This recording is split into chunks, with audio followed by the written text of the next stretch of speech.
কারা? জামাত ক্ষমতায় গেলে, অর্থাৎ ইসলামিক জোট যদি ক্ষমতায় যায়, পানির মতন দেশ চলবে, পানির মতন দেশ চলবে। তোমার কথায় কথা আছে, মানে বলতে হয়, তোমার যদি সোনা গরম হয় সোনাই নিজি ইট বানবা, বা কিন্তু ধুলি রাখবা, নারী গরম করা যাবে না, সোনা গরম করলে সোনাবো বাড়ি মারবে না। আর পুলিশের চেয়ে, সেনাবাহিনীর চেয়ে, বিডিবির চেয়ে, বিডিআরের চেয়ে ভূমিকা রাখবে শিবির বেশি।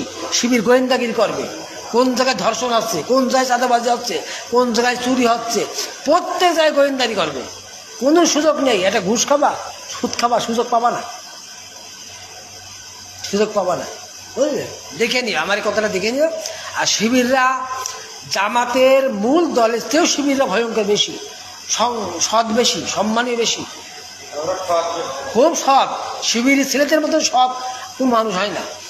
73 বছরে দেখেছি কয়টা শিবির ধর্ষণ করেছে, শিবিরের ছেলে কার ধর্ষণ করে, কার চাঁদাবাজি করেছে, যা করে বিএনপি আওয়ামী লীগ জাতীয় পার্টি। আবার করে নিয়ে বিএনপিরা রক কাটে, দোষ যায় জামাতে, আর আওয়ামী লীগরা রক কাটে, দোষ যায় জামাতে। এই নাম ছাড়া হারামিরা। এটাই কইছে তো এই সাক্ষাৎকারে শফিকুল ইসলাম, আমি জিজ্ঞাসা করলো, আপনি বলে খালি একটা বদনাম শোনা যায়, আপনারা রক কাটেন মানুষ।